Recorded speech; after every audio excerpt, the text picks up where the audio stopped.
everybody. This is Rick Morgan with Immaculate Comics, and we have with us Mark Muehleisen.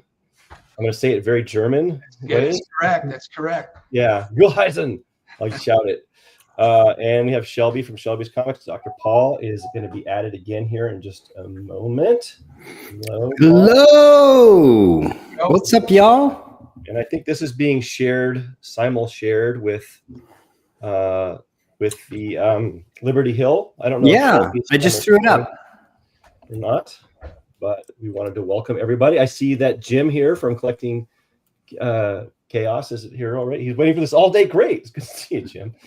Jim actually showed me about StreamYard for the first time. That's how I found out about it. Was from him. I was going to be doing this on like Microsoft Teams if it weren't for him. But I think I'm going to let us go around the table, although I think the only person unknown to our audience so far is Mark. Mark, why don't you say hi and introduce yourself? I just telling you a little bit ago. I mean, I'm just I've been a fan of Rick's work for a while. It's how I got started and how I learned how to do almost everything that I'm doing. And I started getting a little braver as I was buying more and more of the toys for doing pressing and cleaning. And it's amazing. It's been amazing. So this is like next step here is to get your book and learn more about paper, because the modern paper is crazy. I have a friend who's got a small indie publishing company, and he's been selling through Diamond for a long time. And I went to try to work on some of those books, and they literally just melted. And so I realized pretty quickly that not all books are created equal. And so I stepped out of that process, and I stopped trying to press using heat anything new or newish, and until I learn more. So, but recently I got a stack here, and we'll play. And there's a lot of different ones in here. They're all current. They all came in damaged. So we said, take them home, see what you can do with them. So but there's 4 different types of paper in here. So I'm looking forward to asking those questions about the different kinds that are in here. So, but yeah, that's, I'm just a expert artist, conservator. Yeah. Yeah. So, all right, Shelby, we'll go clockwise from my view. Shelby, you want to introduce yourself? Yep. Yeah. So Shelby, Shelby's Comics.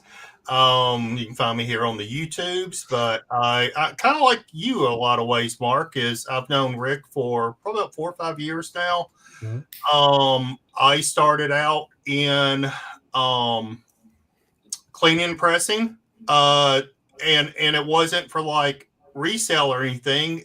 Mine was, I would buy these books that I knew were freaking beautiful, and I would send them in the CGC, and it's like, I know this is a 9.2, and it'd come back like an 8.0 because it would say, small spine crease or something like that. And I'm looking through the slab trying to find the crease, and, so it was more of a thing of just like not trying to resell something, but, I know this book is better than what it is, and you're dinging me for these minor defects. And so that's really where I kind of started. And but then like you, I just kind of evolved, and Rick with his cleaning solution, got involved with him, talking to him. And then eventually about a year or so ago, found Dr. Paul and conservation. And so it's just been a natural evolution, right? It's never been an equity thing. It's never been a, I don't want to say, wasn't to get higher grades, but, hey, when I bought, when I buy Star Wars #1 as a 9.2 and I send to CGC and it comes back an 8.0, you damn well believe I want to press that damn thing, because I just paid a 9.2 price for it. Well, I know that you took it to a different level. You and Paul both, like you took it to, I wonder how this works. I'm curious. And then it's like saying, I wonder how cars work. And then you build a Maserati, right? Is what happened. I built with the 72 Mercury Comet. not a lot of people go to, right? Yeah. And so Paul, how about that? That's a nice segue for Paul. Sure. Yeah. Glad to be on the channel. Really appreciate you being on our channel 8 days ago now, last week, Sunday. Rick, was great show, very well received. And it was about time. We've actually been trying to get you on for a while. And between your travel, and our goal was actually to have you on when we had a full complement, but we finally gave up on that because we just couldn't get everybody's schedules together. So I want to thank you again for being on. Yeah. Sure. Yeah. Paul Kosnick, Liberty Hill Comics. I go by Dr. Paul on the YouTubes. My PhD is in biomedical engineering, but I studied chemical engineering in undergrad. And I think it's true probably of all of us. We don't really do a lot of halfway, right? If we're going to go, we go all in. Yeah. And so when I first started cleaning and pressing and was availing myself to like the material that was out there, either YouTube or the books that have been written, the Facebook groups, immediately started seeing like some information that just didn't make sense if you had even like a basic understanding of science or thermodynamics. And I thought, well, who am I? I'm just walking in the door. And then decided actually, yeah, that's actually my role here. So I dove deep into so it turns out there's a huge literature on paper preservation, conservation. There are conservation scientists. You can get a degree in paper conservation, and they have peer-reviewed journals. And there's this whole giant body of literature on how to take care of paper. And it just seemed to me like no or very few people in comic books had any knowledge that this literature even existed, let alone practiced any of it. So I found my niche on the channel. I do a few different things on the channel, but one of the main ones was just bridging the gap between this huge body of knowledge that exists, that's in the public domain, this peer-reviewed literature, and comic book cleaners and pressers, aficionados and collectors who don't have any knowledge of it. And because I have a PhD and I can read this kind of literature and interpret it, I thought bridging that gap is a thing that I can do to contribute to this community. And so I had that as a goal, but it didn't become reality until I really met Shelby, and he and I started chatting about it, and being able to collaborate with somebody on this just made it something that is just so much better than it could have been had I written it or Shelby written it alone, right? You know how that works. It's just like, it's the furnace that tempers your blade, right? When you have somebody who's really good, really smart, can take criticism, can provide, feedback.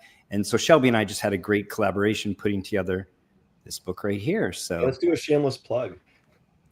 Yeah. So one, let me say is I've always said this, is there's a similarity between like when I found Rick's channel, and he was a scientist, and I'm a scientist, I have a PhD in human factor psychology. And so I've been involved in research for 30 something years. And, it's like, okay, this is the, someone that could speak my language and is into comic books, right? And then the same thing with Paul, right? As soon as I started seeing him and his methodology and such, like, okay. And I remember contacting Paul, and I was like, hey, you might not know this, but we're going to become friends. Mm-hmm. And I bugged him until he admitted he was my friend. That's true. And then he sent me, I gave him an assignment to do for our Facebook group, which I thought was just a simple writing assignment. I thought it'd be like 4 pages. And he sent me 30 pages back. And then I said, we are writing a book. Yeah. And here it is. So for some reason I'm reversed. I can fix that. I know. No, you're fine for us. Actually, you're reversed for you, but you're fine for us. Oh, okay. Yeah, so I started out around 30, 40 pages. I just kept writing because I had so much knowledge in my head. I'd already put out about 30 or so videos. I'd watched all of Paul's videos, all of Larry's videos, all of Jerry's, all of Rick's, so I had this large body of knowledge. And several people had reached out and said, hey, we love your videos, but have you ever thought about writing this stuff down? And so I started writing. I didn't stop until we ended up with this a couple of months later. And so this really takes you through almost every facet of conservation. Now, to kind of Mark's response earlier, we do not cover modern books. You know, we deal mainly in old books and old paper. You know, that is what is in most danger of dying, for a better word. And that is where our love has been. And but not to say we don't know a little something about modern techniques and stuff, but yeah, old I stuff. will give a quick review of modern paper, and you guys correct me or add to my knowledge where you think I'm wrong. Like several comics, I have seen the entire cover just pop right off and just leave bare paper underneath, and it's a thin film of the entire cover, not just one color, but all of it. In fact, I just got an Amazing Spider-Man. It's behind me somewhere, like 66 the other day. One of the interior pages, all of the ink that was supposed to be on like a third of the page was folded over the rest of it. Yeah, Like it just all these delaminates as a sheet. Yeah, it Yeah. just came off, and you just can stick it over there. Like it's just mechanically pressed into the paper. So it's very different. So what happens for me is if it gets over about 140 degrees Fahrenheit, since I'm in America, it can wrinkle and come off of the base paper or split like a craggly split, or it can discolor, like just the reds will just bleach out. And that's a huge difference from, I'm going to say, up to 2000. I don't know when. They call this normalization. I don't know what normalization means, but that's the word for like physically pressing a sheet of the printed ink into the paper. Completely different scenario for cleaning and pressing, and it's a vapor barrier, right? For cleaning. MacuClean does work at getting fingerprints off of that stuff, but it's not going to soak into the paper like it does with regular paper and help things to release. So it's I use it on like like lightly wet on a Kim wipe just to rub as a fingerprint remover, but it's not going to remove other stains the way it would. And also the pressing is gentler. I go about 40 pounds of pressure instead of 55 like I use on the big press, and it's about 135, 130 degrees, and instead of 900 seconds, I'm usually going for I usually go for about 1,500, 2,000 seconds. And then there's cold pressing is a must. I have to cold press. In fact, these books I'll only cold press because it's much better luck with cold pressing, but cold pressing takes a week. Yeah. Right? Have you guys noticed too, another big difference that I've noticed is a long box of old books weighs about 30 pounds, and a long box of these new modern books weighs about 70 pounds. Like, you will break your back. A long box of I don't know why that stuff is so dense. You can fit more of them. Fit more of them in a box. But it is really dense. It is like I'm talking about, like, if you pack a long box, regardless of the number of books in it, the modern paper is really dense. Like that's a heavy long box. I ripped the handles off my boxes with new books. So, you know, and the printing, you know, I started out as a graphic designer, so I know quite a bit about printing itself. And like you were saying, the printing process is completely different than what we had with these older books, like the Silver Age. You know, they were still using color plates. They were using Indian inks in most cases. Modern inks are soy based.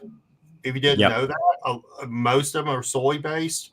So it's very different than like your petroleum based. The paper is,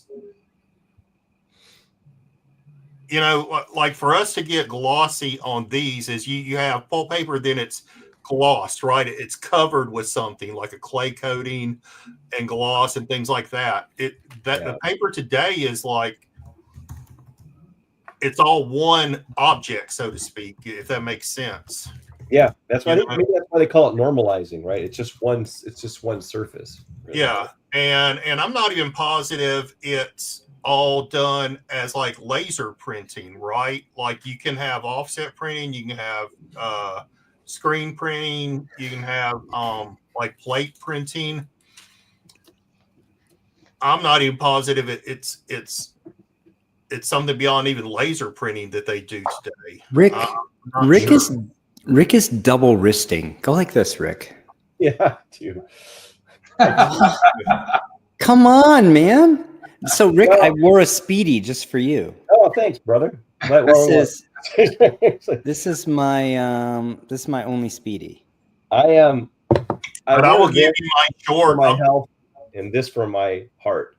Yeah, that's a good one. I'm gonna start. I should start doing it at least on camera. Yeah, I should double wrist I was as working well. on my 3D printer today, and I had taken this off. I was glad because I was in there like pulling on a really hot bolt, and I pulled it and I slammed my wrist on the top, and I was thank God I took this thing off. Right? Yeah. Better my wrist than the acrylic on Yeah, my Speedy. yeah, exactly. That's my biggest fear: getting my hand chopped off where I put my watch. You know.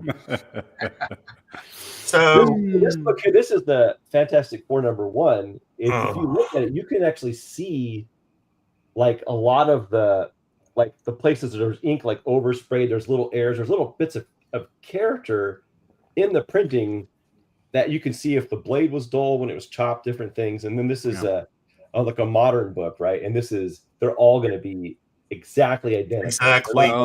Isn't that the super rare late printing of that book? I don't know. Rick doesn't know. Yeah, it is the a later cover is the one you want. Yeah, the purple one. Oh, that's cool. Yeah, I mean, I was sure there you go, Ben Stewart. I know something. Here's something real quick. This is the Daredevil #3 somebody gave me. Oh, it's a Bago Daredevil. He said, "What can you do with this?" He said, "How did he even get like that? Like, did he make some paper pulp?" He had it on the floor near where his pets are in the house, and his cat got into the front of his box and scratched his earliest comics up into little pieces. Because he actually put a scratching post next to the comic book box. Wow! So he trained them to do that. Now. I'm sure he said a bad word out loud. I'm guessing. Yeah. So my best thing with modern books, and I'll say modern as like the interior is glossy. No full humidification. Like I would use like our steam hand steamer and spot steam it, right? Like only the areas that need fixing, so to speak, only hitting those areas.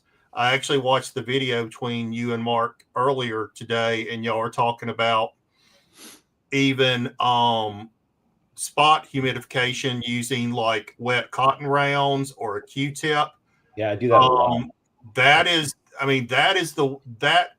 the level of moisture you want to put into modern books, right? Which is like almost none. I do even I'll go on the book and go.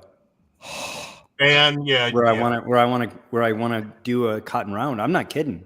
I don't put any more moisture than that in it, typically. Right. For me, it is a wet Q-tip touched and released. That's what I do. So and then for heating, low heat, like Rick said, a backing board in the center, SRP paper between the cover and the first wrap. Usually SRP paper on the outside also. Now I wouldn't, normally say that when we're talking about doing like our full aqueous washes and humidification and things like that here. But for modern books, I would recommend it because you have such little moisture in there, and you don't want to lose what's moisture is already in that paper, because then it's going to become brittle. It's going to break. I mean, if you heard people talk about baking books, that's what they're talking about is modern books, and you will bake that sucker to where it's stiff as a board. And it cracks when you and it cracks. Mark, you had a question? Well, I every couple 2-3 weeks I'll go pick up my current issues that I get, and this is I don't get this particular title, but this is one of the books that my buddy gave me at his shop, and it's just a typical modern book. It's Rogue, and it's typical paper. It's got a little bit of a gloss to it, and it's like and I'm getting mostly, if not all, Marvel and some Image, and I get them home and there's a couple of ticks in the spine.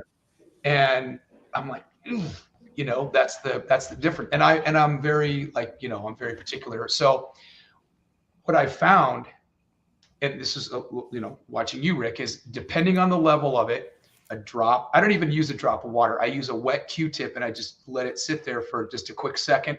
And then I put a piece of silicone paper inside, and then I will close it, and I will just use, and I'll put silicone paper over the top and use a tack iron, and that's it.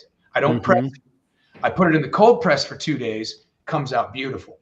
But I don't even put it in the press. A few of them where there might be a dimple somewhere, I will put it in the press, like you said, 120 for an hour. And then it goes right into the cold press. And again, for at least 2 days. And that seems to do the trick on these particular ones that are the plain marble books. I tried steaming these, and it causes not steaming. Let me rephrase that. I use a steamer, but at a distance, just to get, you know, it creates this weird, more like a fogging machine. All of a sudden, it looks fogged up. But at the same time, that will come out in a heat press. Because it doesn't bubble, but it changes the texture, and I'm like, oh crap. But in the heat press, it does seem to do better. But you know, like you said, it maybe fixes that. But I need to test it with this again to see. But if you get too close to the heat, I think it interferes with the surface enough you can't get it back. I don't know. We have a question for you. Ben asks, Mark, please explain your cold press process. So this is Rick's cold press process. And all I'm doing is putting it between 2 sheets of acrylic with some weight. And I just leave it there for 2 days. And you don't buffer the book at all when you do a cold press? What do you mean? Like centerfold, backing board, SRP above, below, between the covers, anything? I'm not putting that much weight on it. It's just I actually took a Ziploc bag and I just filled it with sand, and then I wrapped it real good, because a couple of times I'd found grains of sand, and then all of a sudden I got a pit in the book. I start over. So you want to be very careful about that. I always make sure that the glass is really clean, but just acrylic sheets, and those are on Rick's website. Yeah, I found that it's 2 pounds. It's actually 1 kilo is the weight that works best for me. More than that, it's like you actually are not encouraging the wrinkles to come out. There's something about that top tension that makes the wrinkles stay more if it gets too heavy. So there is an optimum, which surprised me. Actually. Well, and interestingly enough, I'll stack 10 high, so I know the bottom one's getting a little more weight, right? Yeah, it's a lot. I will stack them, and it doesn't seem to create any issues. It isn't if you have, and here's the difference. If you have a coat, so if you have a wrinkle, I call them the big wavies that go like this, like that.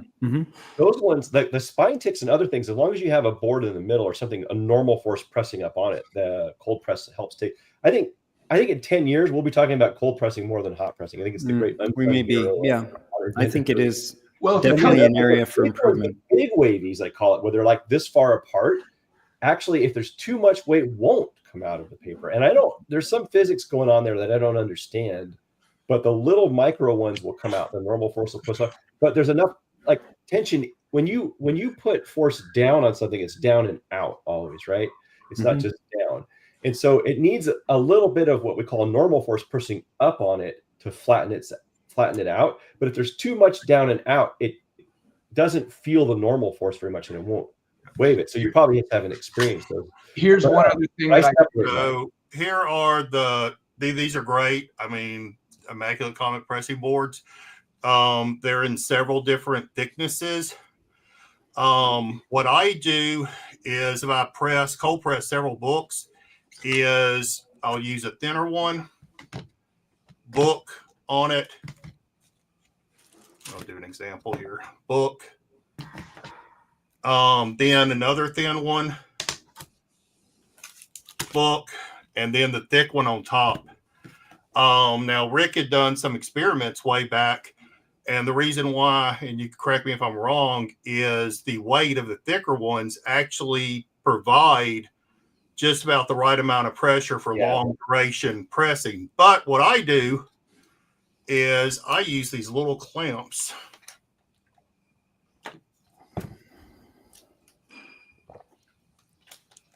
And there you go. That's perfect. Yeah. Good sandwich. Yeah, the thicker the 1/2-inch boards are exactly 2.2 pounds. I'm even using some. I have questions. Yes. I'm using even an 1/8 of an inch, and I'll, like I said, I'll stack 10 and put that little bit of weight on top, and it comes out great. But I just real fast before we move to you. No, actually, that question's for you, Mark. And so you just brought it up. So help me understand what a stack of 10 looks like. So you said there's no backer board or buffer in the comic. You're taking a comic book and you're setting it down, then you're putting another comic on top of it. And you're doing that 10 times, and then you're putting a piece of acrylic on top. No. Help me understand. Acrylic in every book. Just like I Every showed. other one. Just like what Shelby did. Yeah. Okay. Comic book. So acrylic book, acrylic book, 10 times. Exactly. And the key, an interesting too, is that, and I didn't learn this, until later from Rick. I mean, I think I watched an old video, and I think he said 24 hours. And then I moved and I started realizing even that's not enough. I give it at least 48. And sometimes I'll just forget about it because I have enough stacks of them that I can, I can come back later. But that paper has memory, and it wants to go back to the way it was. It will want to revert. Cellulose is a polymer. It's hard to believe. The reason there's a 24-hour and like a 3 to 5 day hour is lignin is not a polymer. It's an amorphic mess of stuff, right? And if you have a lot of lignin or hemicellulose in your paper, it branches everywhere and it terminates in little alcohols and aldehydes everywhere. Am I getting, that's maybe too technical. Sorry. Other stuff besides other things. But the stuff We love technical. Long chains, right? That can have a memory to them, right? And they're like sitting on top of each other this way. The more lignin you have, the less memory you'll have, but also the faster you'll decay, right? That things oxidize a lot easier. And so it's 24 hours if your book has a ton of lignin. It's what we call pulp paper. It's longer if your paper is nicer and has more of a memory to it. That's my take on it. Here's one other thing that I discovered with cold pressing is that if you need to make sure, like I've got this, this old school, like, I don't know if it's what kind of, if it's like a fur or something that's like a duster. Make sure that acrylic is clean, because if there's even a speck of anything on there, you've all of a sudden put a pit in the book and you're starting over again. And you might have to go back and you have to roll that out, and it's a pain. So make sure they're really. Mine are pretty dusty right now, but I keep some bleach wipes near me and, wipe it down, then come back with it and stuff and clean it. I went to the hobby shop and bought a bolt of first I bought a bolt of felt, and then I bought a bolt of I don't know what it is. It's cheap stuff. And I just cut some cardboard sheets and I glued them on there. I glued the felt on both sides and I stacked them up, and I just have all my sheets in between felt boards. So they're always clean. They're always, and that way there's no scratches on any of them. And I just set them out and set them up. And I've got all these different sizes now because I bought a few different sizes from Rick, and I've figured out, just played around with different ones myself. But it's those are little things that they get by you, and you might as well learn from my successful failures that keep those boards clean for sure. Yeah. It's interesting. I've never really talked about my cold pressing. I didn't realize there was this much variability in the way people cold press. So if I cold press, I buffer my book exactly like as if I'm going to do a heat press. So I have backing board in the centerfold, usually a 65-pound cardstock between the cover and the first page, something like that. And what I do is I'll set one down. So I'll take like 2 magazine backer boards and just put them on my countertop, which is granite. Just because the granite itself is not perfectly smooth, even if it's perfectly flat, right? So I put 2 backer boards down, and then I buffer that book, and then I set that book down. Then what I'll do is I'll take 2 more backer boards and set them down, and I'll take the next book, and I will alternate the spine. So it'll go this way. I do that. Then I'll put 2 backer boards, and I'll do one with the spine the other way, 2 backer boards, one with the spine the other way. And then I usually put like my granite slab on top, and I just leave them there. A lot of times what I'll do is if I'm prepping something to go to CGC, I take my time. So I'll press a book, I'll heat press a book, right? And then I want to just basically, I don't want it to revert. So I'll just leave it in cold press. So it'll be my first book in this stack, and I'll have that granite slab on it. Then the next day, or maybe 5 days later, I'll work on my next book for the submission, and I'll heat press that. When it's done, I take the granite slab off. I put a layer of backer boards. I put the next book, another layer of backer boards, put the granite on top. So the first book that I press stays in cold press maybe like a month while I prep the other 20 books. And then when the last one goes in, I'll wait, at least 3, 4, 5 days. And then I'll take the whole stack out and put them all in bag-in boards and do my submission to CGC or whatever I'm going to do. So that's how I manage it. About the books flexing by stacking them, even though you've got boards in between, because that's why I use the acrylic in between each book, is that way it can't flex or move, and I've got a nice flat smooth surface. I just wondered if you have found that to be an issue. I think between the centerfold backing board and the backer boards between, I have never seen anything of the sort. We also though. So I think what happens is what era book though? Like, well, I do moderns that way too. I mean, we only talk on our channel. We really only talk about Bronze Age and older, but I have modern books and I sub them, and I have some modern keys, and those are the ones I try to chase 9/8 on. So yeah, so this is all eras. But what happens is, so you have your book, and normally the book is folded and it's got a staples over, let's say over here, right? And if you just try to put a weight on that, this is never going to fold perfectly. So it's kind of slanted, right? But when you put a backer board in the middle, the backer board is thicker than the difference in the spine ability to crunch. So the backer board now is now the thing that determines the full stack height. Interesting. So when you're pressing them that way, all the weight is on the backer board and the papers here and not here so much. So it's not going to do much for spine ticks.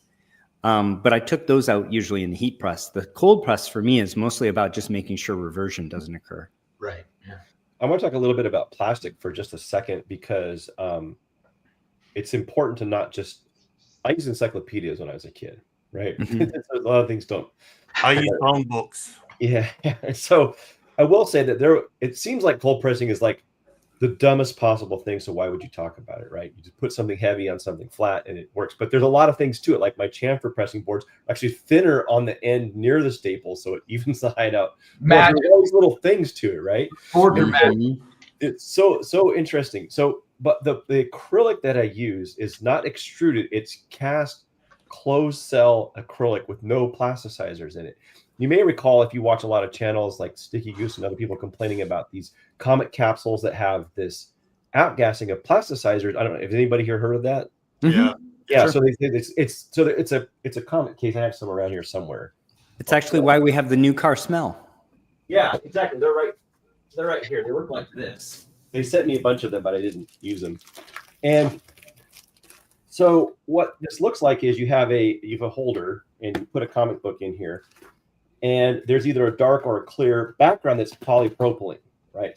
And this is polycarbonate on the front, not lucite. But the back is polypro because it's cheaper and it can be injection molded and it's easy to bend into place. What's happening is some people are getting, when they get warm or sitting on your wall for a while, they're getting a case where they have this white, like I'm going to call it smoke or something, like a white stain of like milky, milky kind of look. It's on the wall, and they're completely freaking out. Well, you could take it off, but I'm saying, like, just so you know, I think actually this one actually has a little bit of it. I come to think of it. So people are really upset. It wipes off with just even acetone. Now, if you want to leach plastic before you use it, I do, and you can use it. I mean, I soak it in sodium hydroxide, all kinds of crazy stuff, but you can just wipe it with ammonia. Some kind of strong base. It opens up those cells, draws the plasticizers out. You'll be fine.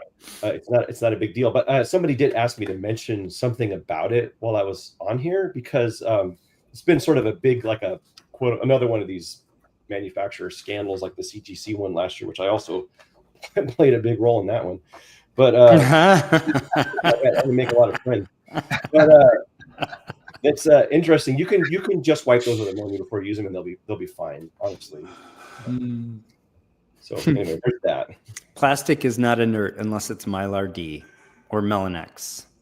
Yeah, well, but you can have closed cell ones, so they don't have as many plasticizers coming Sure. out. And there's ones that have open cell, and Polypro is a mess. It's a mess of stuff. It has stuff way deep in there's big pore. If you let those expand in a base, they broaden and the stuff can come out. Yep. And you're good. So back to paper. This is the standard. This is a cardstock, and it's got a gloss, a pretty heavy gloss. And I mean, you can't, I don't know if you can see like the corners taken. Well, that looks like chromium. That looks like. It does. It's not chromium, but it looks like that. It's just. Would we call that a foil cover? It's like Venom #1 is what that is. I mean, even, yeah. I mean, there's only one. I've never had any. It's not raised either, but it's got a pretty bad, you can see the corner right there. And I'm gonna play around with it, but I think it's gonna be water, it's gonna be heat, and it's gonna be a tack iron, and it's gonna be a chamfer board, and we'll see what happens. So here's my tip on that. I've done so many Venom #1s that red, and there's a black one, and they are really hard. If you get them hot at all, that color, that gloss will just be gone. You'll have That's what I'm about to find out. All of that. You can only work on those from the inside of the cover. So you can only open the inside, get the inside wet, and use your tacking iron on the inside of these covers only. Okay, so you can remove the cover. These are actually some of the easiest ones to remove. Because the inside is not a gloss at all. It's just, and it looks like the normal cardstock on the inside. So that's where you want to attack it from. A little bit of water, tacking iron with SRP, and you can work it out from the inside. Don't do anything the outside of that book, or you'll be able to tell within like 10 seconds that he sent me 3 of these. So it's my buddy Sang Trong, and he owns Collectibles Marketplace in Denver. It's a brand new store. And it's phenomenal. I mean, he decked this thing out like you can't believe, and he's got cases and cases and cases in there for people to rent too. So I'm gonna start putting things inside. Oh, fun. Yeah, it's pretty cool. But he sent me enough of them I can play and do. I've got even more. Oh, wow. So here's Image, which this is a very flat paper. And this one's got, you can't see very well, but the corner there, I don't know if you can even see it in the light. There's a few wrinkles there. I'm trying to turn my head and see it better. That's going to behave, I think, more like old school paper. I think so too, and I think it's going to be this one. I think I can probably warm a little more forgiving. I think, yeah, that's been my experience. To you guys, and I'll kind of try to keep track of what I've done before and afters and see, but. And then so all of these images are the same type of that flat, that matte, so to speak. This is another Image Gunslinger. Again, it's a cardstock, but it's not glossy. But I mean, it's going to be interesting to see if I don't know if you can see the wrinkles on that one either. My camera, we've got a good camera, but it's really washed out today. Sorry about that. Anyway, these are all different. This is cardstock, not glossy. I mean, and I feel like when I look at this versus the Rogue, that they feel the same as far as thickness goes, but you can just see that the texture on the surface is a little different. Oh yeah, so a little different. They're all going to be interesting to try out. I think that was 3 or 4 different ones. I've got a stack to play with. I just haven't done it yet, but I wanted to show you that. That looks like fun. Yeah, let us know what you learn. I will. I'll try to use some appropriate techniques with befores and afters instead of just doing it and then trying to go back and fill in the blanks. But yeah, because usually I don't do that. If you wreck any Rogue Savage Lands, you can send them my way. Okay. I'm sure they'll still make good reading. They're beautiful books. Sorry about coughing. But about a year and a half ago, somebody, maybe they're watching this show right now, sent me a box of old FFs and Daredevils and things from like the early 70s, and they weren't low value. So he sent me a box of work on it. He sent them to me, and all of them were double covers. I'm like, you sent me somebody's double cover collection. He said, what? He didn't even know it. He bought these books in some estate sale or something, and they were selling, but they never went through them all. And I still have most of them. I'm looking, I'm like, oh my God, every one of these books. Oh, wow. It must have been All right, we gotta talk about that off camera. Yeah, yeah. Maybe we can make a deal. Yeah, yeah. You need to be helping some brothers out. I was shocked. I was like, what? So, but he was like marking them off. He had written on the outer cover because they weren't worth much, like putting a Sharpie pen and writing a price discount on them and stuff, and they weren't moving. But nobody knew that the reason someone collected them was they were double covers. Yeah. I'd like to, because we're running a little bit short on time here. I would like to see if one of Shelby, if you or Paul could help us through your presentation. I know you went to some effort to put this through. If you could walk us through it a little bit, if I present, is that okay? Yeah. Yeah. I'll just kind of start us off, and Paul, I'll pass off to Paul, but go ahead to the next slide. One of the things we do talk about in the book is when you're talking about conservation, and we'll say cleaning and pressing for the moment. And it's just like we've been talking about. First, you got to understand the era. You got to understand the era you're dealing with, the materials, the printing techniques.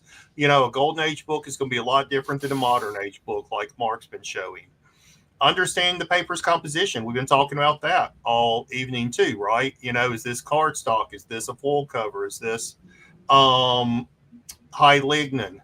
And then the decisions, right? And we've been talking about that too, right? What is our decisions in working this defect out? You know, if it's that full cover, the decision's going to be probably come from the inside. Maybe even take the cover off completely, like Rick suggested, because those can come off fairly easy, and work it from a different way in which you would work something else. You don't want to do the wrong technique. And then when we're talking about old books, so again, this was geared towards old books, is stabilization.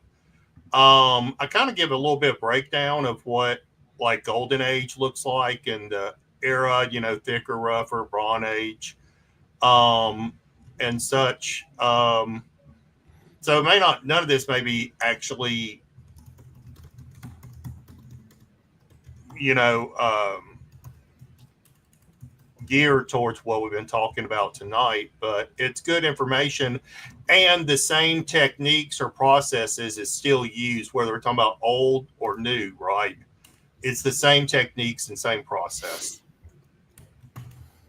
Did you have anything you want to add there on that one? I'm responding to some folks in the chat. So yeah, I got some. Yeah, keep going. All right. And this is just a little bit of history. So when we're talking about gold, silver, bronze, modern, copper, modern, you know, I say anything except for that where the interior gloss is. You know, you're dealing with pulp paper, you're dealing with high lignin, you're dealing with acidity, you're dealing with yellowing, brittleness, low cost materials, disposable entertainment. Now, I'm not positive what the lifespan is on modern books with the, you know, glossy interiors and things like that. I'm not sure if there's a consideration in terms of printing practices of these now being a collectible versus a disposable entertainment like they were seeing back in the 40s, 50s, 60s, 70s, even probably 80s. If there's a consideration with printing practices that these will be more sustainable over time versus pulp paper. And I have no idea, none whatsoever. Yeah. Interestingly, you know, the switch to higher quality papers, which are basically whiter, brighter papers that occurred in the 80s, where with the Baxter paper. Yeah, Baxter and Mando were the two that the industry went to, and you know, like New Teen Titans was relaunched on Baxter paper, direct only market, and that was kind of the one that I really remember. But before that, you know, one, I think the interior was. I think that's correct. Yeah. So there, you know, that was around that time where they started experimenting. Turns out, actually, though, that even though that paper is whiter and brighter, it was not by the manufacturers deemed to have a longer shelf life than the paper that had been used at the time or prior to that time. So yeah, it's brighter. And in some cases it could be shorter, right? Because the brightness is usually due to bleaching, and we know bleaching or other. Yeah. calcium carbonate clays and other things that are added to increase the brightness. So it's unknown how those papers will age. Our book is mostly about golden age or platinum age through bronze age, because that's where most of the interest is in conservation. I do consider cleaning and pressing sort of the fundamentals of conservation. But I think most people think of that as its own category, cleaning and pressing. And then conservation is the stuff that goes a step beyond that, I think, in a lot of people's parlance. So at any rate, our book really goes into perhaps gory detail about the paper that was used through those periods. A couple of interesting things that maybe not everybody knows. We talk about sizing on paper. Newsprint is not sized, or it's what's called slack sized, meaning it just has a very small amount of incidental sizing. Why does that matter? What does it have to do with our conservation efforts? What it means is that I think it's obvious to everybody, the interior pages and the covers are different, but they're really, really different. They are manufactured in a different way. They have different compositions. They're finished in different ways.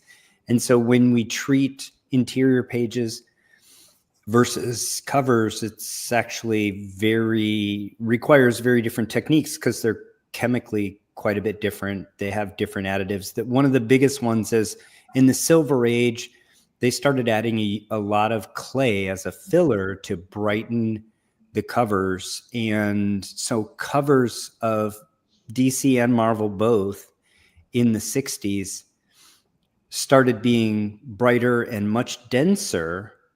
And it's because of the use of this kaolin clay that's in there. Well, the clay is actually water soluble to a certain degree. And this is why you see so much ink left with Silver Age books. This is why when I know Rick says a lot of times, he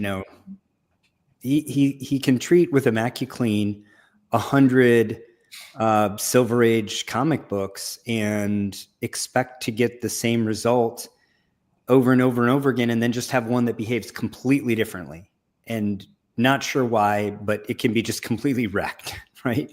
Yeah. And it's basically comes down to this major additive that was present in older papers, but really became a major constituent known as kaolin in the 60s. And that kaolin can just delaminate and take the ink with it from the rest of the paper matrix. It's supposed to be basically in the paper matrix, but they started using a lot of it.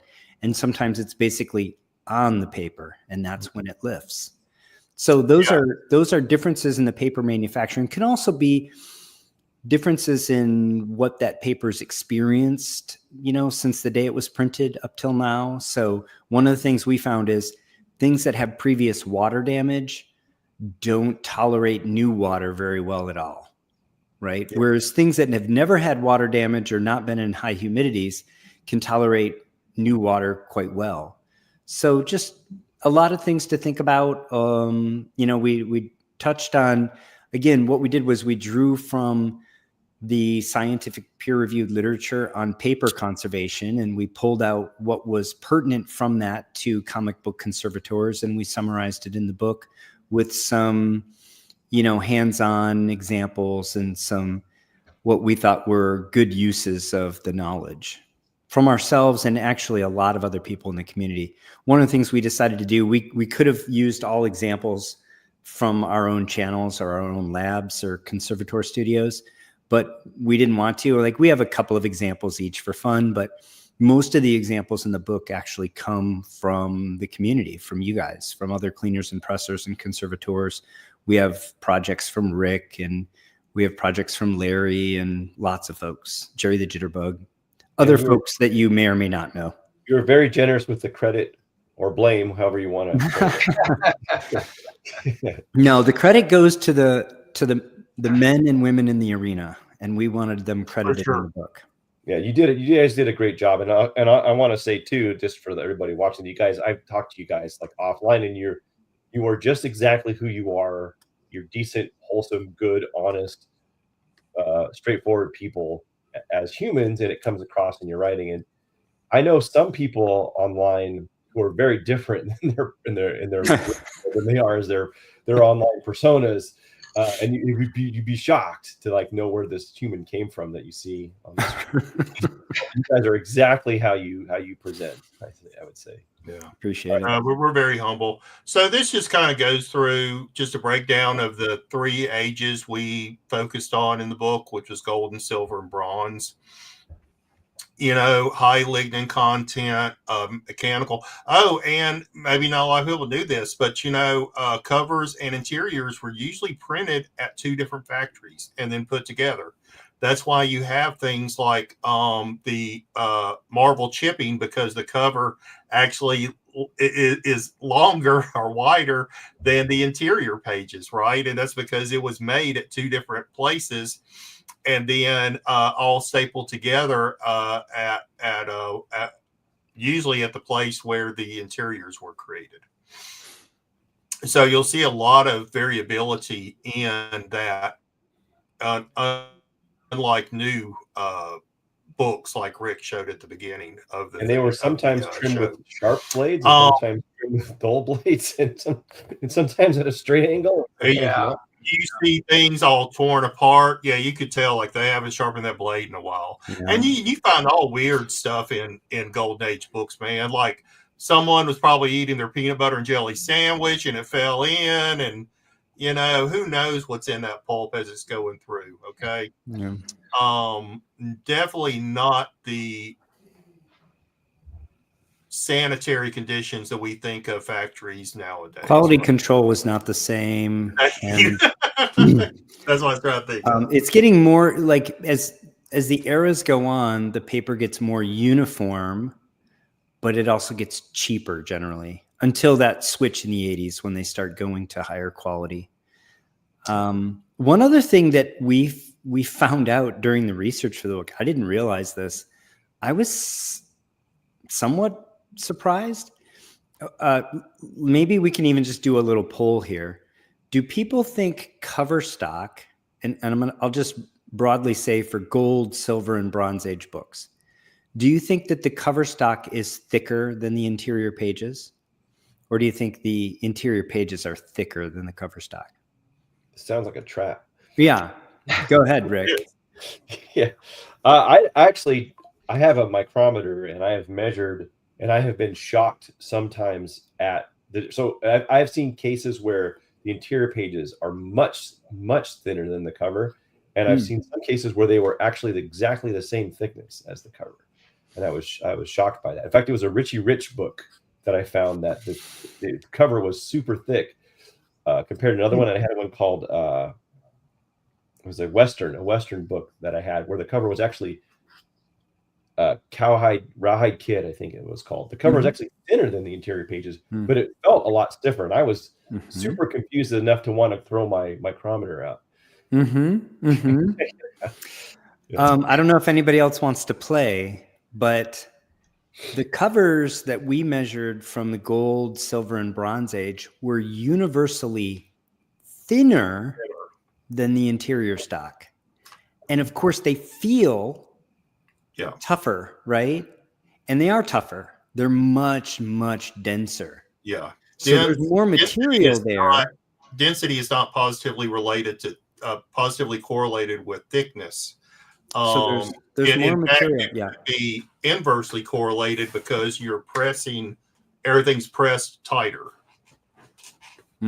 So what happens with the covers is that cover stock, that paper goes through calendaring and goes through the sizing process. It's coated, and then during calendaring, it's really, really made much denser. And that's why it's so glossy, actually, because it is packed really tightly. And so if you measure the mass of it, it'll be greater than one of the interior pages. But if you look at the thickness, it's actually thinner. And I think this goes back to like humans' ability to perceive things. You've probably done that test where there's two things that both weigh exactly 10 grams, and one's really dense and the other one is, not dense. And if you go like this in your hands, the one that's dense, you would swear it's heavier, even though it's the exact same mass, right? It's just our ability to perceive things is limited in that regard. And so because we can sense that cover is denser and stiffer, it feels thicker to us. And in fact, it's thinner. And in all of the cases where we measured it, it was the same or thinner. And mostly thinner. I didn't actually know this, but I've experienced it, and I've never talked about it because I thought people would burn me alive as wow.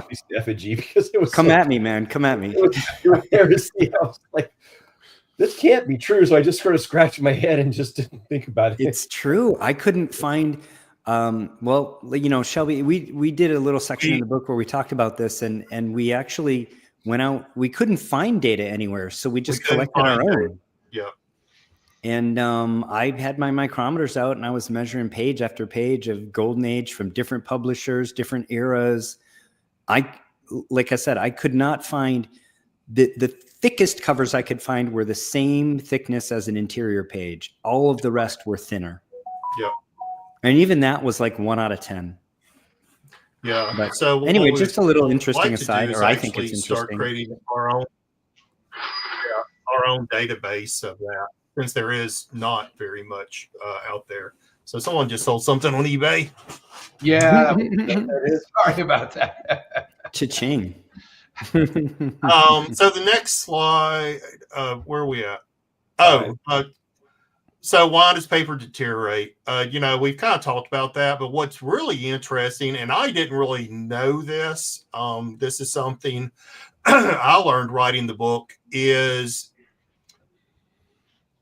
pulp paper is auto-destructive. Like at the point in which it is manufactured, it is already starting to break apart because of the lignins and the and Paul's gonna correct me on the way I say this. I will. The lignins and expel. So the biggest lignins, go ahead. The biggest issue, and Rick, I'm not even sure if you know this, because this is a recent shift in the literature and in paper conservation and study. It was always thought that high lignin content paper was unstable, and you know, you get the tanning, you get the brittleness, and the auto destruction, right? Yeah. And it was blamed on the lignin for decades in the literature.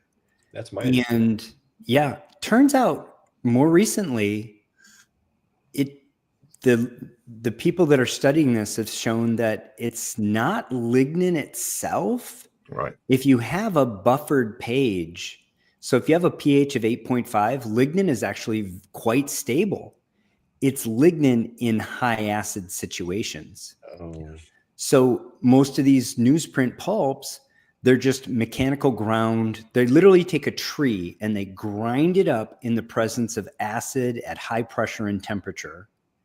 And that's the pulp.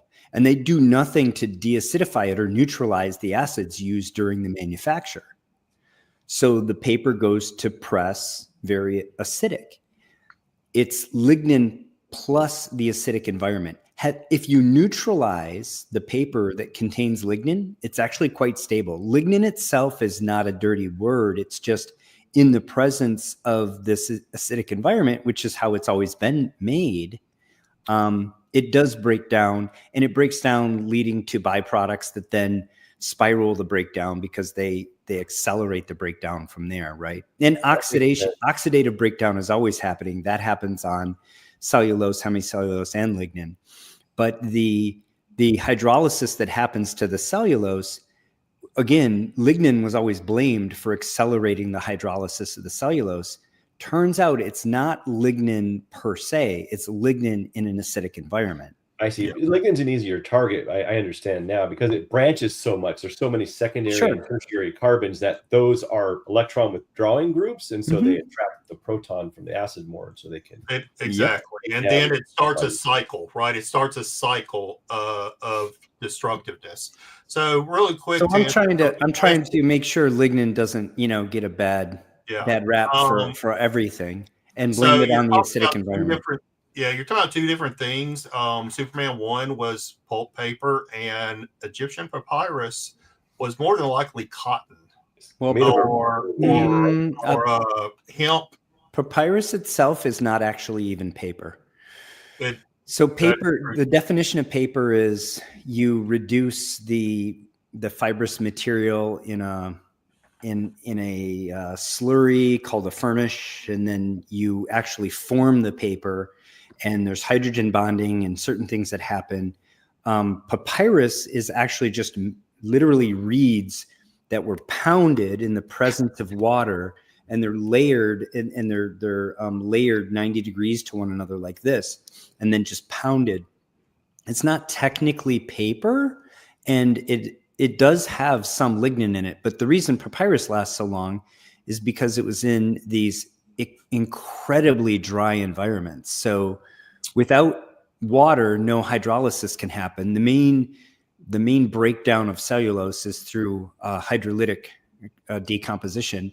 If you have no water, you can't have hydrolysis, and so therefore it's Can't have pH without water either. that's also true. So it's stable for incredibly long times, but that's the process there. There is lignin in papyrus. You have one of those pens with the indicator in it, or what do you do? I think this is another area where we're probably going to make a lot of advances. Like, I believe you're right in predicting cold press will be something that really gets explored a lot over the next decade in comics. I think pH is another thing that's going to get explored a lot. So to Toasty Toast question, the biggest thing is, how is it stored? By far, the biggest issue here is, how is it stored? How much oxygen, how much humidity, what temperature? And that's going to determine how long your Superman 1 lasts. If you can completely deacidify it, then you're gonna greatly extend the shelf life of that book. If failing that, even just getting some of that interleaving paper that can buffer the pH of the pages on either side and absorb some of the acidity out of the paper will greatly extend the shelf life of your Superman 1. But the main thing to know is, that once it starts a downward spiral, there's only so much you can do to kind of correct it. And if you don't take any intervention, it's going to accelerate. And basically, in the first half of its shelf life, it only gets 10% degradation. In the second half of its shelf life, it gets 90% degradation because it accelerates toward the end. So do everything you can to keep it relatively dry, relatively cool. And if you can do anything at all to correct the pH, do so. Interleaving paper is great if you don't want to do any more hardcore intervention than that. That will actually go a long way.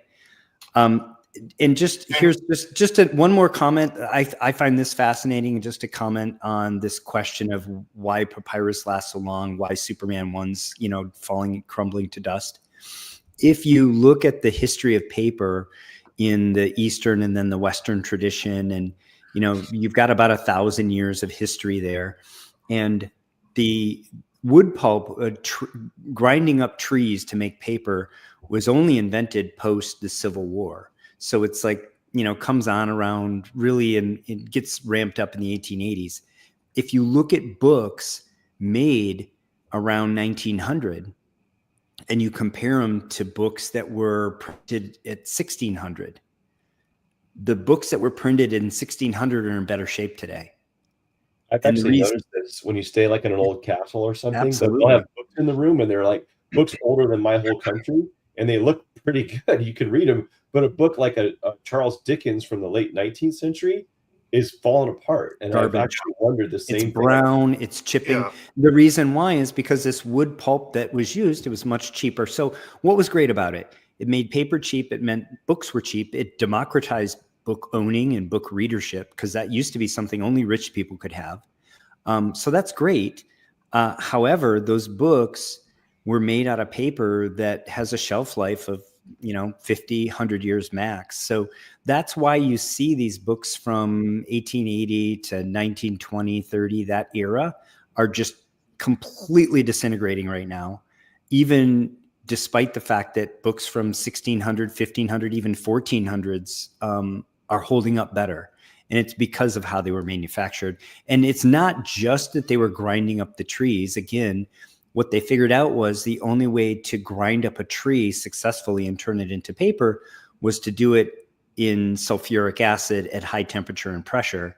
And so it's that acidic environment, the combination between the acidic, the acids that were never neutralized and the lignin that gives it that very short shelf life. And unfortunately, comic books right up to the 80s were made from that kind of paper. So if we don't do something about it, all of those comic books are going to look like your Charles Dickens books in another 50 years or so. Never the expectation that Superman #1 was ever going to be collectible. Oh yeah, printed on the cheapest, completely, throwaway paper it could be. Completely disposable entertainment. Yeah, absolutely. Now I'll make a comment about Superman #1, but first let me comment about this. Is we've been saying, I remember we used to say this back in the 80s, right? Is how best to protect your books.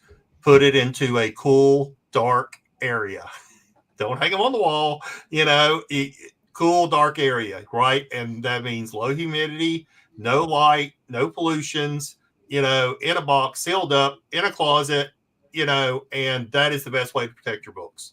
Superman #1, I'll give you a little thing about it. Superman Action had already been coming out. They knew it was very popular. When they launched Superman #1, the cover was actually a thicker stock because on the back, Superman #1 is actually a cutout for them to say, cut this out and hang on your wall. And so it's actually a slightly thicker stock of the cover for Superman 1, so kids could cut off the back cover and hang it on their wall. So that actually helped protect the interiors a little bit more, I think, in my opinion. So that is a little trivia about Superman #1. We're talking about historical papers. A lot of those, when we talk about 1800s, we are talking about cotton, rag, hemp type papers, which do survive longer. My ex-wife is actually an archivist, and what they do is that there's these acid-free binders that they'll put historical documents in. So they'll lay it in and it folds over each side, and then they put Mylar around it. And then it's stored however it's stored. I think where you're thinking of the wooden boxes would be things like there are certain woods that are insecticides. Yeah. That prevent pests. Yeah. Exactly. Cedar is one of those, right? A cedar chest. A cedar chest. The Mile High collection, a lot of the Mile High collection was stored in cedar chests. Yep. Or a cedar closet that they had in the basement. Yeah. What about acid hydrolysis and oxidation? And I guess we don't have to talk about peroxide. We've kind of already talked about. Yeah, we kind of have. One thing I'll say is that for detecting pH, I have a couple methods on paper. I have different indicators that I just take one of those little Hamilton micro syringes, and I'll just like make a little line and see if it turns color. But that's adding water to the paper, which could change the pH slightly in that area. So it's never perfect detection, but I also have an infrared spectroscopy, and I look for acetic acid. That's the acid I look for as a breakdown product, because you can get the acetate ion. If you can see it, then that's a clue. I can't measure the pH. That I just know that it's less than 7, right? And so have you looked at? Have you looked at? I mean, there's so many byproducts of hydrolysis, right? Like formic acid's got to be there too in some lactic acid in some amount. Lactic acid's got to be there in some amount. Yeah, but they look like everything else to me in the fingerprint region. I can't see them just by themselves, but I can see in a molecular spectrum. I can see the acetate group by itself if it's there. Sure. Yeah. So that's what I have some ideas for those that are interested in pH and comic books and comic book conservation. Check out Professor Peter Alachi's. Hey, Mike. Glad to see you here. Check out Professor Peter Alachi's channel, Experiments in Conservation. He's really done a deep dive in measuring pH on comic book paper to the extent that you can do it non-destructively. And how much it takes to neutralize the acid, as Rick likes to say. The reason why we use the deacidification term, Rick, is actually that's what's more or less universally used in the literature for paper conservation. They pretty much just refer to it as deacidification. Though I agree with you, it really is neutralization is a equally correct term. Yeah, and these breakdown products do contribute to the old comic smell. And sometimes it's worse than other times, though, right? Like sometimes the old comic smell is really acrid. And I do think that's, you can use your senses. You can kind of smell acid. Like you can smell that acidity in the paper as well. So, And we actually have a story in our book talking about using your 5 senses with your comic books. So be sure and buy the book and read and that. Your spider sense.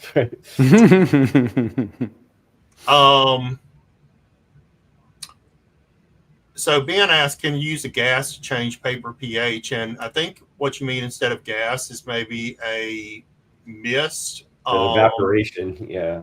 Yeah, and yes, you can. You can actually, do I want to say atomize, or do I want to say mist, or humidify calcium hydroxide, and it will leach into your paper and reduce the acidity. But it's not going to do anything with removing tannins and things like that, which is usually what you're wanting to try and do in those cases. I've used ammonia and also sodium metasilicate that way with fog chamber, and it's helped. Why do you use calcium hydroxide, right? Say it again. Is there a reason for being fancy? Because I have a lot of expensive equipment that I like to use. And so instead of wasting my money, I love the idea of using a sonicator. I have not. This is another area where I actually recently got disabused of like my understanding of how these things worked, and it turns out I need to do some more homework on this. But it's a fascinating area of opportunity for us because it's more like a fog machine than a mister in that it's not actually using heat to like make steam. It's not a steamer. It's actually like fog, right? So it's megasonics to it's using sonic waves to generate tiny micro bubbles that float off the surface of the solution like fog. And so that fog, because you haven't boiled the water, like if you boil the water, it enters into gas phase without bringing the ions with it.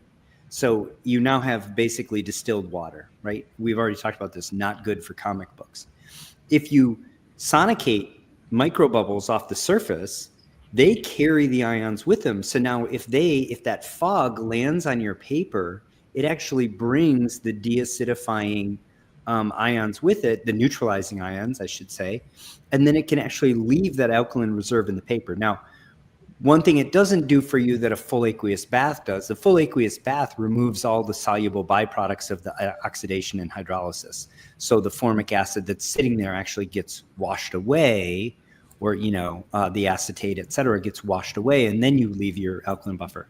So in that sense, for the paper, it's not quite as good, but it's way less invasive, right? Way easier to do.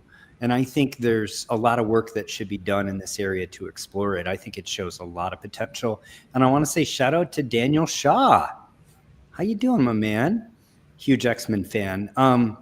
I should get Dan and Rick to talk about Marvel Superhero Secret Wars and the ridiculousness of Spider-Man somehow defeating the entire X-Men. I loved that so much when I was a kid. I was riding home with that in my back pocket on my bike, ready to show off to all my Claremont loving friends. As a kid, it's so ridiculous, Rick. Times I've ever met the X-Men besides X-Men 35, which was actually a doppelganger of Spider-Man at first. I don't think last 20 years he'd met him and he wiped the floor with him. Good grief. Come on. The professor could just turn his brain off and he would just drop limp to the floor. Yeah, but he didn't. He was distracted, I guess. I remember specifically Spider-Man. Wolverine came at him and he said, "Get those pig stickers away from me!" And he smacked him across the room and gave him Okay, back. we have to admit Jim Shooter's best writing happened when he was 13 years old and killed off Pharaoh Lad. It wasn't Marvel Superhero Secret Wars.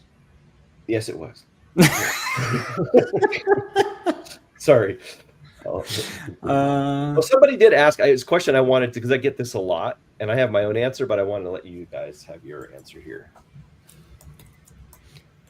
Non-conserved books in slabs, does that slow or speed up the self-destruct process? I would say that it slows on a couple of fronts. One, they don't universally do it, but for older books that need it, they put interleaving paper. That is, CGC puts interleaving paper in the book. Interleaving paper helps by absorbing acids and buffering the paper. And there's some studies that show actually like a buffer page, like an interleaving page, can actually deacidify a page 5 pages away in a book. So they have it's a fairly innocuous thing to do that has some pretty potentially significantly positive impact on the lifespan of the book. Also, you're controlling the amount of oxygen that gets in and out. So you're limiting the total oxygen, the oxygenation that can occur. So generally, I would say those two things are positive for the book. And if I had an option of buying, like the same book, either slabbed or in a polyethylene bag, or even a Mylar bag that I know that it's been in that, but didn't have interleaving paper, I would go with the slab. Is that interleaving paper something that CGC for sure does? I mean, how do you know when they'll do it or when they won't? So they used to have a policy where they put one behind the front cover, between the front cover and the first page, and then one behind the last page and the back cover. In Golden Age, they used to also add one in the centerfold. Sometime, I feel like it was about 2 years ago, they just said, we don't do it all the time now. We only do it when we think the book needs it. Can you request it? Do you know? You can request it. Whether or not it would be honored, I don't know. But there is a notes section where you can make requests like that. I suspect it would be honored unless they unless they goof on their end. I don't think they're not trying to do it because they're trying to save the pennies that they would save. I think when you look at the modern paper, there isn't really a need. It's not acidic like the old paper. For the golden and silver age. Yeah. Oh, I think for gold and silver age books, they're still putting it in almost universally. Okay. I mean, they may have some goofs where they don't just because they're humans, but I think it's their policy to still put it in the gold and silver age books. And I think they use zeolite paper too. Is that right? Still, I'm not sure if they still do that. They use zeolite paper that has the molecular traps for the protons and stuff. I don't know that they do it anymore, but at one point they did. They are using, I don't know if it's that brand name, but they're using a paper like that. Yeah. A very effective interleaving paper. I'll say that there's 2 exceptions. I was almost going to agree with this. That it slows everything down, but there's 2 exceptions. I would say that it doesn't. Okay, so one is that the slabbing seals something in the book that you would like to have come out of it. And I've seen this a couple times, but not a lot. One is because they're in Florida. If it's a very humid day, there's times when I've seen moisture pool at the bottom of the book and they drop it in there. And they're apologetic and they'll do it. Like it's someone's brought it to my attention. Wow. So I've seen this. Like there's enough humidity in the air that they seal the book and it gets colder somewhere else that there's now moisture trapped inside here. Little drops. I'm not talking like a cup of water or anything, but you can see it fogging up. The other case is that if there's enough acid on the paper, it's already started to deteriorate, that exposing it to air would have done it some good first. Wow. Yeah. Like just run some air over it with like a fan, or you can actually smell it. It like burn your nose a little bit. It can be bad enough. The exception of those 2 conditions, I would agree that. Yeah. Well, the choice given me was either raw book or the slab. I mean, the conserved book or the slab. Non-conserved, I thought. Oh yeah, I think that's what they said. Okay, never mind then. Yeah, the slab is not superior to a conservation. But if your choices are just, bag and board versus slab, the slab is superior. Sorry, I misread that it's a conserved book. Yeah. But also, JC asked, can you get the interleaving paper? You can buy the interleaving paper. And you can buy it in different dimensions. It's actually very inexpensive. It's really thin. And but I don't even know what the cost per page is, but I mean, it's like pennies. It's pennies. Trying to think. It used to be Kohl's, or not like the clothing store, but you know what I'm talking about. The anyway, people sell the Mylars. They used to sell it. Oh, Bill Cole Enterprises. Cole. Thank you. Did he? Yeah. Okay. They used to sell it. I don't know if they still do anymore. Looks like Rick is digging for some. I'm trying to find some. I have a big pile of it somewhere. I'm trying to figure out where I bought it from. Yep. Oh, so in this slide, I think I have a. Good. No, I was just going to say, if you're having trouble finding it, reach out to me. I have some on my Amazon influencer page. You can find it there as well. So this slide, I just wanted, probably the two most popular things you'll see people talk about in terms of deacidification is calcium hydroxide or calcium carbonate. I mean, both will work. There are some benefits to using calcium hydroxide, such as just it being able to break down in water into a supersaturated solution a lot easier than calcium carbonate. I mean, both work the same, but we always suggest calcium hydroxide. I mean, it is a more, I don't want to say stronger, that's kind of a bad term, but when used properly, so in its saturated form, it's going to be around a 12 pH, and you dilute it to 1 to 4, and then you soak your paper wrap or cover in that. It's going to bring your pH up to about an 8.5. You don't want to soak it long. You don't want to use pure calcium hydroxide saturated solution, right? So you want to take those types of precautions. Yeah. So the first two takeaways for me here are calcium hydroxide and calcium carbonate. They're in equilibrium anyway to a certain degree, because you have calcium, or you have CO2 in the air and it's reacting. You have CO2 in your water bath that's all over. The calcium hydroxide has a higher solubility, so it's easier to make, less likely to leave a residue on your paper. And it just is pretty much universally agreed since the 70s in the paper conservation community that it's the best thing to use. So it's really all we recommend. Couple comments here. Yes, JCP, you can make your own interleaving paper. I would not bother, because you can literally buy interleaving paper cheaper than you can buy printer paper, unless you're stealing it from the lab or something. Right here, I bought it at a place called Ready Set Collect. Yeah. It was like $8. That stuff's expensive though, Rick. So they sell interleaving paper on Amazon for like librarians. Mm-hmm. I'm talking pennies per page. Yeah, that stuff's like 10 times the cost of what you can buy. I think the stuff Rick has, I think, is around 10 to 12 cents a page, if I remember right. Because I used to use that. But that's good stuff. That's good stuff. But you can find it much more affordably. Yeah. Yeah. I think we just had one more slide, and then I know that you got a time limit here. I have 6 minutes remaining on my time limit here. So just in terms of conservation, I mean, deacidification, proper storage. I mean, cool, dry environments, acid-free enclosures. We've kind of gone through the composition of paper. So, if you want to nerd out some more, hit us up over in the comic book conservation community. We love nerding out on chemistry stuff like this. I'm sure Rick would be happy to nerd out with you. And so that's all I got. I love this quote, that today the biggest threat to classic comics isn't mishandling, it's the paper themselves. They're their own worst enemy. At this point, yeah, because everybody's heard that old comic books are worth money, right?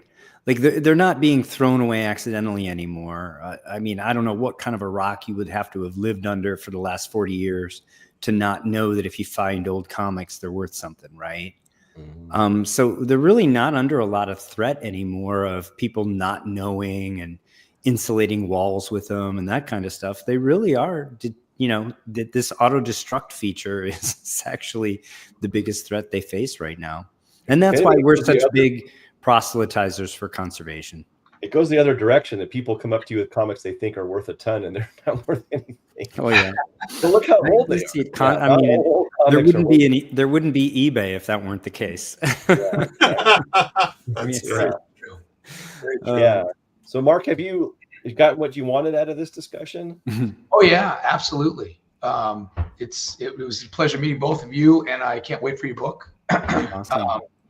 And I'm sure you're gonna have a ton of questions once I go through it. Yeah, I think we should do this every once in a while. We should all have like a less prepared Q&A session where we just sort of answer questions for the public with, we get enough humble people with, good enough working brains. We get two neurons to rub together. We can come up with an answer, And I've learned stuff. I tell you what, I learn stuff from these guys every time I talk to them. Yeah, same. Yeah, and same goes for you. I mean, but the trial and error experience stories are going to be the best ones. The ones that we blew it, or we found a trick to. And that's something we're going to do on the next book. Is we're going to have a lot of the mistakes. We're going to talk about the things you shouldn't do and some of the mistakes, so people can learn from that. Because I think learning from the mistakes is just as important as learning what to do. And sometimes more fun. A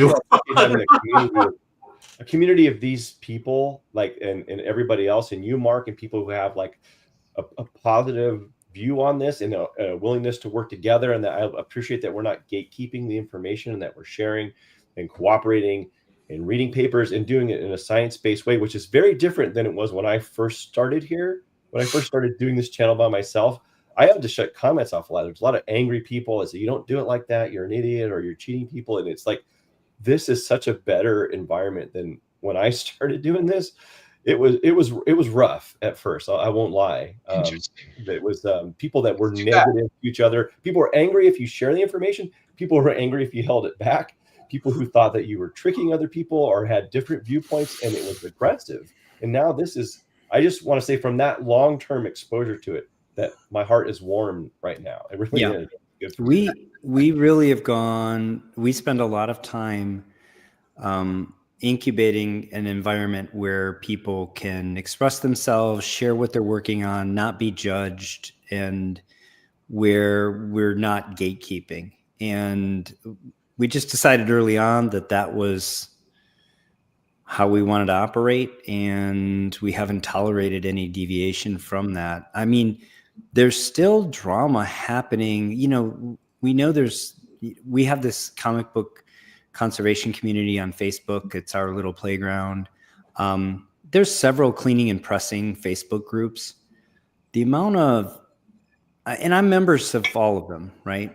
And I've learned from the folks there, and I enjoy those those Facebook groups. But the amount of infighting that's happening and insulting and behavior that's just unbecoming gentle people is shocking to me. And I think about it and I go, they're literally angry because they think some other person squishes funny books the wrong way. Yeah. That's what they're angry about. There couldn't possibly be something less trivial to be upset about. It's so ridiculous in my mind. So we just don't participate in it. I remember one time I went to SmackDown in the 90s with The Rock and those guys. And, it's obviously very staged. They had a car in the parking lot from them to go out and beat up the other guy's car because he lost or something, right? It's so clearly staged. But there were people getting drunk in the crowd fighting about the two guys. So there was a real fight about people's fake the fake fight. Yeah. That's how ludicrous humans can be if you let them go, man. I was just enjoying. I almost want to face the other way and watch the crowd because they were far more entertaining. Are we getting cut in 20 seconds here? Actually, they notified me that they're giving me 3 more minutes free. Oh, okay. Well, to wrap up for me, I appreciate the inclusion in this, and it's been very. Mark, it's been great to meet you, man. You seem like a cool dude, and you said you're in Denver or Colorado. You said I'm in Centennial, yeah, Denver Metro, yeah. Awesome. Yeah, so he overpays for comic books whenever he goes to Mile High. I go to my buddy's new shop, the Collectible Marketplace, and he's awesome. Sang's a great guy. Yeah, let us know. Share your results with us. I'm interested to see what happens with those. For sure, especially those foil covers. I want to see what comes of those. This stack this week, and I'll get you guys feedback for sure. Yeah, we could do a before and after session sometime. That'd be a lot of fun, I think. Yeah. All right, guys. Everybody, good night. Take care. And Shelby, can you sign us out, please? All right. Thank you all for joining us tonight. And with that, we're going to say peace, love, and comics. Bye, all. See everybody. Take care of one another.